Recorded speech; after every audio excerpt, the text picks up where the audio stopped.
Thanks, everybody. Welcome to Build. I'm your host, Ricky Camilleri, and our next guest is one of the stars of an incredibly powerful show currently at the Ethel Barrymore Theater on Broadway called The Inheritance, where playwright Matthew Lopez uses the bones of E.M. Forrester's Howard's End to tell the story of a group of contemporary gay men coming to terms with the history, traumas, and battles fought in the LGBT community's history.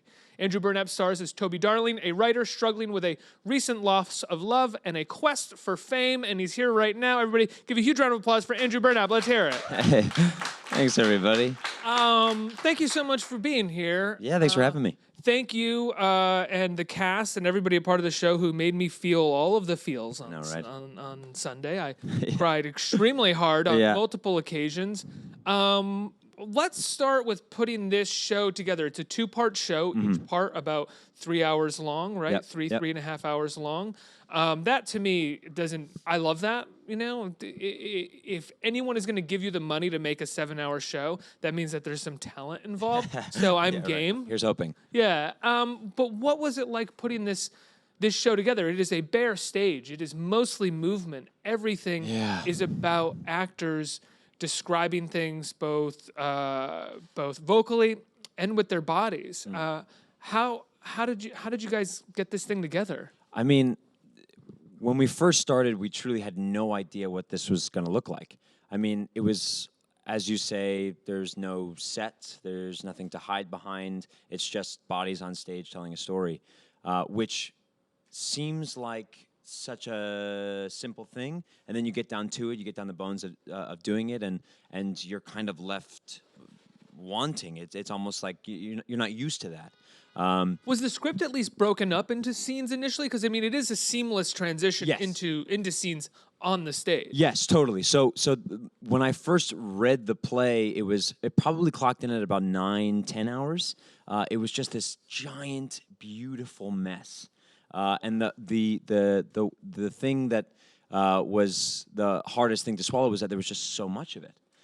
But it was so beautiful and unruly and wild and hilarious and moving and dark and light.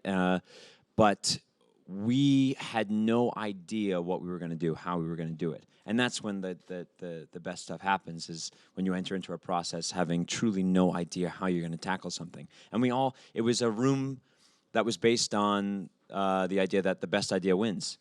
So everybody was contributing to how the story was being told, the effectiveness of the story itself. Matthew was incredibly generous in allowing other people to have agency over ideas and how and the furthering of the story itself. So he was constantly rewriting based on what we were doing, constantly trying new things based on what we were doing. We were doing things. He would come in with a new scene and we would just do it to see if it fit. It was a crazy process, and I learned so much about creating from this rehearsal process. Does that get messy at all? Oh, totally. It has to. Like, does that get messy and dramatic amongst everybody working on the project? Oh yeah. I mean, there are you want it to be real, right? So you're constantly fighting for the things that you believe in. I mean, all under this umbrella of love and gratitude and understanding. But because when we say the best idea wins, right? That is at the end of the day. There's the whole day before that where everybody's trying to figure out what the best idea is, which is like the really difficult period. And it's also the vulnerability of like, okay, I'm going to put the idea that I think is the best that then gets crushed by the next idea. So you have to, I mean, we're all people of faith in a way doing this thing. And when you bring something forward that means so much to you, it's very vulnerable. And people's feelings get hurt and people's egos get trampled on, and that's what's supposed to happen in the room. It's supposed to get messy and dark and weird so that you come out with a greater understanding of yourself and of the people that you're working with. Just one example, there is a sex scene between your character and the character Eric Glass, who's played by, I forget his name. Kyle Solar. Kyle Solar, another great performance in the show, that it basically becomes an interpretive dance. Right. How was that written into the script versus when did you guys come up with how that was going to work? You know, that has been, among many things in this play, a constant negotiation. Yeah. I mean, because we have dedicated ourselves to trying to make this thing as fresh and as new and as possible every time that we do it. So we have a sort of vocabulary of physical moves that we do with each other, but we try to surprise one another. But the way that scene is written, there's not a prescribed movement, there's not prescribed choreography. It's just in the stage directions written as a sex scene. And then Stephen and Justin and myself and Kyle and Matthew all sort of just tried things and tried to make each other laugh, really. Was it ever tried as just a straight sex scene, for lack of a better word? Never. No, it was Never. always like, immediately, it's like, let's do something fun with this. Yes, exactly. Because it was always it was always for Morgan, in a way, Forster, the character of E.M. Forster, and his guidance. We have the sex scene, and he says in the play, they said we should have a sex scene, and he says, well, already you really need a sex scene at this point in the story? And everybody's like, yes, we need it. And so we do it for him, but he says, okay, if you want to do a sex scene, the rules are you can't touch each other and you can't actually have sex, so do it that way. And then we have to do, it's almost like this physical improv that we try and do together. But that's always been the way the scene has been built. It becomes an incredible set piece within it. I mean, the play is extremely funny in the way that I feel like all dramatic theater works have to be. Sure. But that particular moment, it feels like it brings the crowd immediately into the play if they weren't there yet. I think so. I think it's a door. It's one of the doors into the story that feels easy. It feels watchable. It feels in a way that you can join these people where they are right now, rather than starting to weep at the very start. One of my favorite things about the show, and forgive me, this is not going to be a question. I am that Q&A guy. Yeah, there you go. More of a comment than a question. Is that I love work that has so much talent behind it that it can be a soap opera and still work well. I think of, obviously, Howard's End is that he's such an intelligent writer that he can have these kinds of soap operatic moments between characters that it can still feel grounded and real, or a novel like Freedom or The Corrections or something where it is very soap operish, but because there's so much talent behind the writing, you still buy into these relationships. Right. And Giovanni's Room comes to mind too. Yes. Yeah. And you guys are able to do that with this show. It is in many ways an incredible soap opera. It maybe goes too far, but it is melodramatic. Totally, yeah. And yet you buy into that because there is so much weight in small gestures sometimes put into every character. Sure. How important for you as an actor is it to make sure that you are invested in all of those small gestures as well as knowing what the grand ones are? Yeah, I mean, it's such like a slippery slope, isn't it? It's almost like a trapeze act, in that there's a tightrope of reality and truth that you're constantly negotiating and walking down and finding your balance between. I mean, there are some days where scenes sort of take off in this fiery way. That's just because that's where we are as two actors telling the story. And there are some days where it's a little more muted. And that's okay. And you sort of build a container in a way with the show, and that you get to play within that container each So everything night. still works for the audience on one level, but for you, the person who's doing it every day, it does feel different. Exactly, in the smallest of ways too. That I'm not sure that if audience members came back to see it back to back, that they would necessarily notice, or maybe they would, or I'm not sure if they could even articulate it. But for us, it keeps it fresh, it keeps it new, it keeps it dangerous, it keeps it surprising, and that's the only way to get to the juiciest stuff. There's an element of Toby Darling where I feel like, have you ever talked to Matthew about his thoughts about being a playwright and having totally. a play directed by one of the sort of great theater directors of all time? And Yeah. At the same time, there are these lines within the play that are like, the writer is cast aside and it's a great vehicle for the director and the star instead. I mean, that's what I find, those points of the meta-theatricality, the sort of real life instances, and the real life vulnerability that's in there. I mean, he literally wrote a writer's worst nightmare. That his talent gets cast aside, and he writes the lines. Literally, he writes a vehicle for an actor and a director to show their talents, while his writing is cast aside. So, I mean, kudos to Matthew for putting that in the very play. I mean, I think that's amazing. I mean, I can't imagine anybody would walk away from that and not think about course. Matthew's work. Of course. But I did see a tweet prior to seeing the show that was like, I love this play. I was left gasping for air that Stephen Daldry is a genius. Yes. And I was like, he is, but also this was written by Totally. Yeah. It's also, I think, you have to. I've learned doing this play. I've been doing it for about 2 years now, and I've learned so much specifically about doing a play in front of people, and that you have to leave people room for their own response and to not take it personally, both positive, negative, and everything in between. It's been a really wonderful journey about how to keep doing something that you fully believe in while also knowing that it's not going to affect everyone the same way.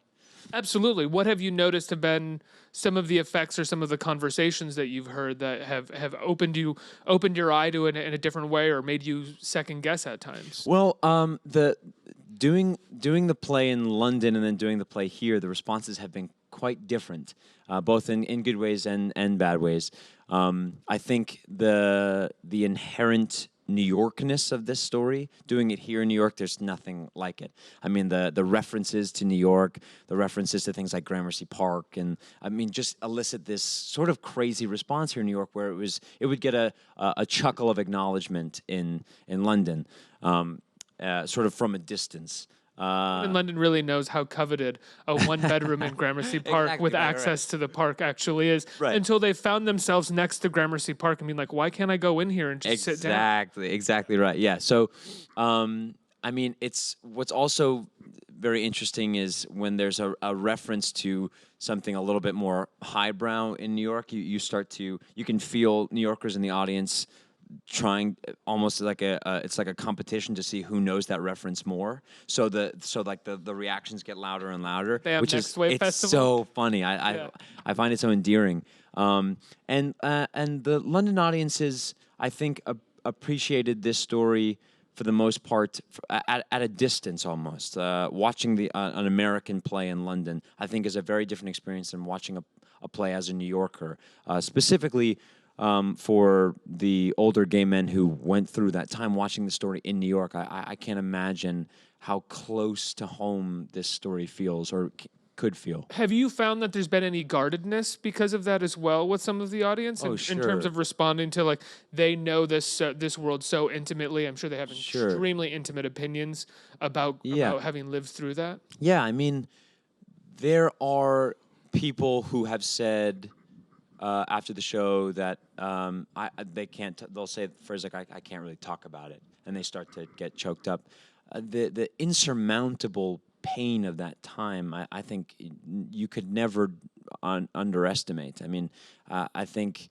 I don't have an intimate connection with that time, and I was leaving the theater crying to the point of like, give me like a minute. Right, which is not something that ever happens to me. Yeah, sure. After a play, it can have that. It has that effect on people. But there are also people who you leave the stage door and they come up to you and they say, "Thank you for bringing that person back for a night," or "Thank you for bringing me back to that time," or reminding me of this, or reminding me of that. I mean, that's the reason you do it, right? Is so that people are moved from a stuck place, or that something shifts inside them that makes them think about that thing that they haven't thought about in 30 years. So responses like that are people ask me, how do you keep doing this? How do you keep doing this? It's that exact response that keeps us going, I think.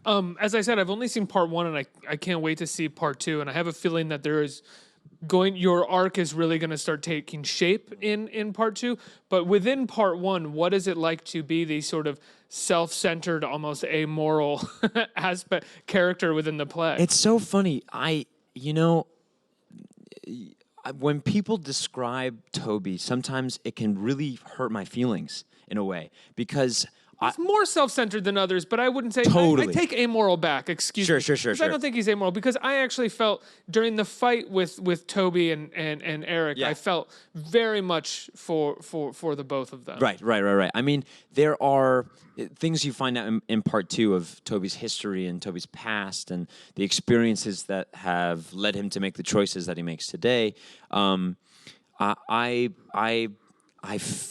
very much feel for Toby Darling, and holding him near and dear to my heart for these past 2 years has really made me love him for the things that he is, and also for the things that he isn't, that he's possibly trying to be. Like but what? like his aspirations, I find to be very moving. I think he truly just wants to be loved, but he looks for it in all the wrong places. Well, he clearly has a hole within himself in the sense that, like, he is wildly successful. Oh, He's yeah. a published author, Right. and now a playwright on Broadway, but that's not enough because know. he isn't admired enough. Isn't it true, though? Isn't that it's such a human condition to get the very thing that you've been wanting for so long, and then it's not enough, and you need more of it and more of it and more of it, which is Toby's sort of great fault in a way, is that the thing that he so desperately craves, he gets, but it's not enough, and he gets it in the wrong places, and he gets it in a way that he can't accept. So I have a great amount of empathy for Toby Darling, even though there's an argument to be made, and I find this, we get in arguments about this, that Toby actually never intentionally hurts anyone, and a few people intentionally hurt Toby. But that's, we might not get to that in this session.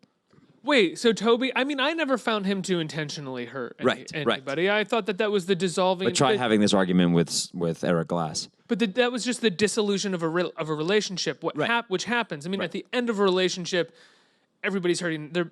Both parties are hurting each other. You're throwing everything out that you can possibly do. Right. And in that moment, I would say that Glass, in that final moment of the relationship, Glass really goes for the jugular. Oh, he goes for him. Yeah, he really does. Toby backs off just a little bit, I would say. Yeah. Not because you're just sitting here, but... No, absolutely. I mean, I think, But Glass also has reason to do that. Totally. Of course.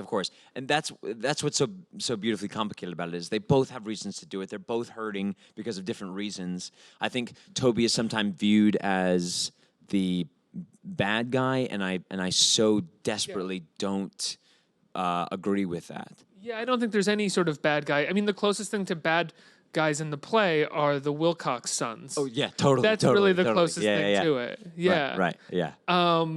So for you, originating the part of Toby, was there ever a moment where you felt like you crossed over into making him a villain in your performance and you had to pull back, or were there conversations about that? Totally. I mean, it's so...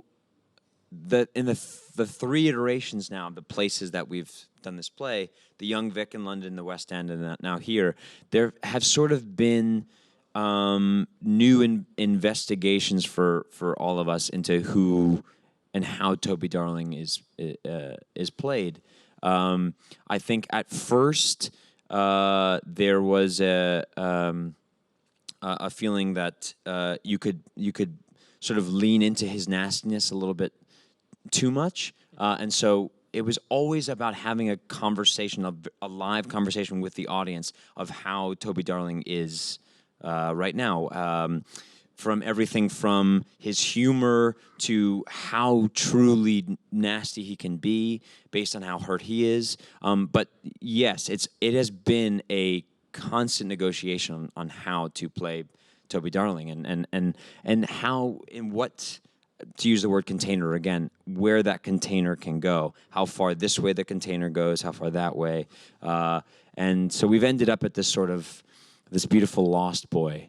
Yeah, I totally feel for Toby throughout the play. I mean, he doesn't have as much moral certitude as Eric Glass does, but at the same time, not everybody does. Yeah, that's it. Like, it's okay to not have that. Exactly, totally. I mean, Eric has this quiet wisdom about him that is, I think, incredibly useful as a human being, and he's so emotionally intelligent. But as you say, not many people are like that. And so I imagine Eric feels lonely in that way, definitely. Now, there's an actor by the name of Paul Hilton who plays E.M. Forrester, who I've never heard of Paul Hilton before. He is, to put it bluntly, fucking incredible. He's also like a woodland creature. He's the most amazing, like, weird dude in the world. Really? Yeah. I mean, he has about what feels like maybe a 25-minute monologue. Yeah. In the center of the first part. Yep. That is absolutely devastating, Mm-hmm. incredibly performed. I could not take my eyes off Yeah. of him. I could have, at that point, I could have watched him read the phone book. Totally. And I would have been enthralled. Totally. When his character leaves the stage, Yeah. nearing the end of the first part, Yes. I started crying because he was leaving. Of course, I was like, yeah. no, bring him back. Totally. I want him on stage Totally, this whole totally, show. totally. Who is this man? How did you guys find him? What is it like working with him? He's fully beyond articulation. He joined us 2 weeks after we started rehearsals in London. And from the moment he joined us, I remember there are moments in life where you just meet someone or you see something and you're changed in that very moment. And that's what it was like meeting Paul Hilton. I find there's no word in the English language that properly describes him. He's magic. For lack of a better word, he is truly magical. Learning from him in this process, learning from all the actors, but especially him, he's sort of this guy who came out of nowhere. And for many people who come to see the show, they all like, who the fuck is that guy? Can you learn from an actor who's magic in a way? Like this is a weird question, excuse me, but there are Christopher Walken, Sure. right, is an actor who is magic. It's Yeah. like, Yeah. what are you doing? Right, No right. one can do that. Yeah. That's not even craft. Right, That's right. just you. You're Yeah. weird. Totally. Right? Totally. As an actor, like, do you have to kind of just put some distance between yourself and that? Because, you rely on craft, you rely on performance and Sure. learning. That is just a magic human being that Yes. has some sort of charisma that has nothing to do with reality or other people. Totally. But at the same time, there's a lesson to be learned in that doesn't just happen. That's a lifetime of understanding that the very things that make you unique are the things to highlight and foster and to invest in. So there's a lesson in that. I mean, if you try to copy him, you're screwed. Right. If you try to say, "Oh, I want to do the thing that he does," that's not organic to yourself, then you're fucked, Yeah. I think if you actually say, "Okay, so this person has spent his entire life, his or her entire life, or their entire life saying, okay, there are things about me that no one else has, that no one else is. If I can invest in those things, if I can spend time understanding and fostering and loving those parts of myself, then I will actually offer the same thing that this person offered to me to another person." And I think that's a beautiful thing to try and understand about the people that you admire and respect. Does a person like that operate with the same sort of tools that you find everybody else is operating with as well?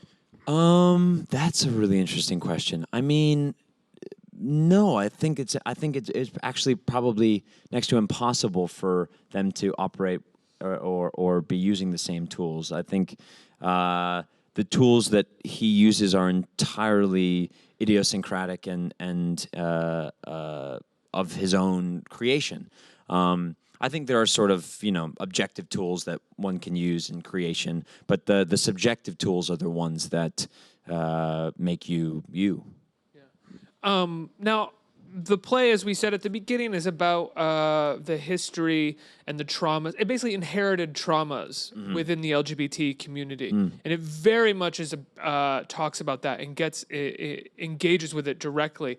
Do you, as actors, as a show, does that feel like a responsibility that you're taking on, or is that something that you're like, look, that is Stephen and Matthew's, and I will listen to them, and I'm just going to focus on my character here? Absolutely, I think it's both. I mean, I think this story is written so intimately and created so intimately that you have to make yourself available to that. I think the sort of larger themes and motifs and messages of the play you can't worry about insofar as you have to play moment to moment. You have to play your character's truth. You have to play your character's journey, and you have to take care of that because no one else is going to. In terms of the overarching themes and responsibilities and messages, you have to, at some point, you have to let the play take care of itself. Yeah. And you are one part of that story. So if you are too concerned with making sure that the audience gets this thing or learns this or understands this, then you start to lose your individual responsibility, I think. So to answer your question, both, but I think Stephen, Matthew, and Justin, that's their main mission. I want to go back to something that we were talking about at the beginning that I should have followed up on then. But this idea that there were scenes written out in the play, and now as the play plays out, they are seamless transitions into scenes without even recognizing. I mean, at a certain point, you just go, "Oh, we're in a scene now." Yeah. Right? Like, we're in this apartment, and now we're in the middle of a scene, but Right. you don't recognize that the beginning of a scene has happened because Forrester is describing it or something like that. Totally. Was that something that was always in the original script, that Forrester would describe scenes as they came? Or was that something that in rehearsals you guys found that, to seamlessly transition between these, we need this sort of overlapping narration in a way? So Forster was always there. Yeah. He was always a character, always a guiding force.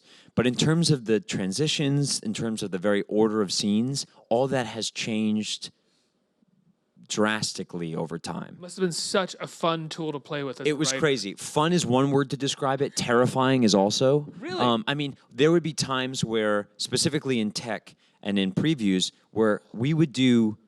I would have loved to have watched you guys tech this. We would from have a done. purely sadistic point of view. Man. God's eye, just be like, oh, go yeah, at it, exactly. boys. Like just someone laughing, like Yeah. doing the puppet strings, like laughing maniacally. It was. I mean, we would do one way of specifically part two. We would do one way of doing an act, and then the next day we would change the order of scenes, and then do it live in front of an audience that night. And you would think there would be times where you would be on stage thinking, "What is the next scene?" Like. It would be terrifying and thrilling and amazing because that's when the coolest stuff happens, when you truly don't know what happens next and all of a sudden something happens and you're responding to stimuli and something new happens, and it's, that's the live experience. That's magic that can never be taken away. But it was terrifying and amazing and then, also like maddeningly frustrating too. It gives Matthew and Steven such a fallback in a way, in the sense that they can be like, oh, okay, well, this isn't transitioning the way that we want. Sure. What can we do with Forrester to make it work better? You have this wonderful, and it's never used this way, but for lack of a better way to put it, almost like a Band-Aid at times. Yes. If you want that, Matthew can go write up a little thing. Totally. Like, let's try this over it. Absolutely. And the way he weaves in and out, I mean, there are things that you could argue intellectually, like how does Morgan know how to use a cell phone? How does he know how to do that? But those are things that you start to let go of because you accept the fact that he is this guiding spirit in a way. And he's able to weave in and out of things that without him, I don't know how we would do that. Yeah. We have time for a couple questions from the audience. Who's right here? Hi. Hi, Andrew. Hey. How much influence did you have on getting Toby from the page to the stage? Because every time I watch it, I just feel like it's a masterclass in acting. Oh, thank you. And I was here on the 10th of October with Andrew Scott, and I said his Hamlet was the greatest performance in living memory. Yeah. Then 2 days later, Toby Darling car crashed into my life, and it's just up there with the greatest performances. That's How so do kind you of you. do it? I would say that Matthew certainly created this thing. I tried to bring myself to it. I tried to add to it in ways that I could. But this is Matthew's creation for sure. I think at a certain point in rehearsals, I think it's fair to say that Matthew started writing towards me, but I entered into this world with Toby Darling being a fully fledged creation. What does towards you mean? I think there were like things. Where do you and Toby Darling meet? Oh, that's a dangerous question. I don't. I think I've said this before, but in our vivacity and appetite for life and for language, we sort of meet in that arena. I think in Toby's desperate need to make people laugh and to entertain people, we share that as well. But where we branch off as you go forward into the play. We start to branch off a little bit, and Matthew has been very, very generous in his way of creating space for me to come to Toby Darling and for Toby to come to me a little bit. So in terms of writing towards me, I think while we were creating this thing in rehearsals, he started to, with new scenes or with edits, start to write towards things that he knew that I could do and love to do. Yeah. Now, the play is up at the Ethel Barrymore. You've done it at the West End, at the Vic. Yep. You know, in a few months or in 6 months or something, it will wrap up, right? Yeah. You've been with it for 2 years. Yeah. What is that going to feel like for you? Oh, man. I don't know. I imagine I will be very sad, very grateful. I think the thing I will miss the most are the people that I've been with for the past 2 years, this family that has been created. Theater is such a beautiful opportunity to create family, instant family wherever you go.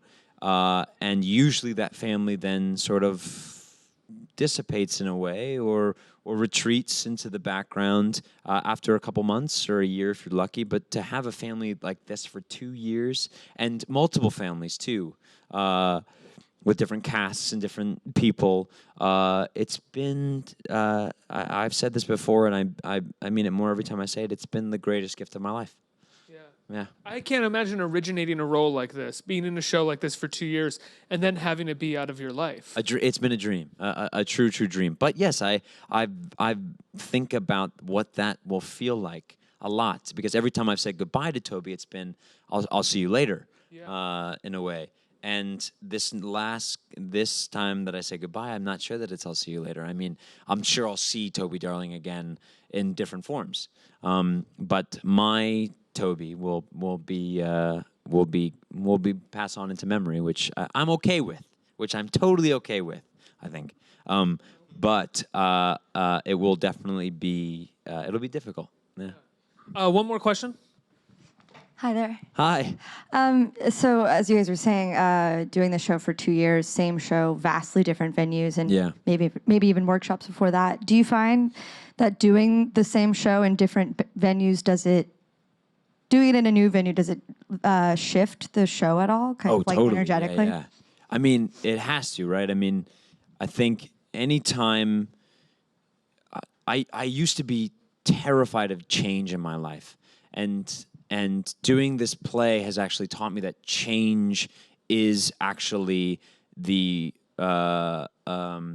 prerequisite for spontaneity. So anytime that you are able to change something or find something new or do something in a new place, do something with a new person, it is actually an opportunity for something to go deeper, for something to be more alive in a way. So every time we've done it, it's been an opportunity for me to say, I'm going to try and forget everything I think I know about this and do it all over again. And as scary and frustrating as that can be, it's also the agent for the juiciest stuff that's within you. Yeah. Andrew, congratulations, man, on the show. As I've said a number of times, it's incredible. It's really beautiful. I can't wait to see the second part. And your performance is out of this world. Thank you. Yeah, congratulations. The Inheritance is currently at the Ethel Barrymore Theater on Broadway. Everybody give Andrew a huge round of applause for being here. Let's hear it. Thank you.